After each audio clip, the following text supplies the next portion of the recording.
Hello all, welcome to the property belongs. ఇప్పుడు మీరు చూస్తున్న ఫ్లాట్ వచ్చేసి 1150 స్క్వేర్ ఫీట్ గల 2 BHK ఫ్లాట్ అనమాట. రీసేల్కి వచ్చింది. ఈ అపార్ట్మెంట్ ఏజ్ వచ్చేసి అరౌండ్ 17 ఇయర్స్ దాకా ఉంది. ఎంజీ మాల్ ఆపోజిట్ స్ట్రీట్లో ఉన్న వాటర్ ట్యాంక్ పక్కనే ఉంటుంది ఈ ఫ్లాట్ చూసుకున్నట్టయితే 17 ఇయర్స్ ఏజ్డ్ ఉన్నట్టు అయితే ఏం లేదు. రీసెంట్గా అపార్ట్మెంట్ కూడా రెనోవేషన్ అంతా చేశారంట.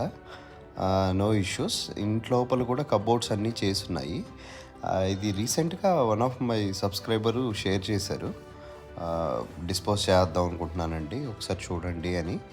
సో దానివల్ల పోస్ట్ చేస్తాను. ప్రైస్ వచ్చేసి 39 lakhs ఉందండి. 39 lakhs చెప్తున్నారు. అది స్లైట్లీ నెగోషియబుల్. 2 BHK flat. ఏం పెద్ద మేజర్ వర్క్స్ ఏం లేదు, మైనర్ వర్క్స్ ఉన్నాయి. For more information please contact.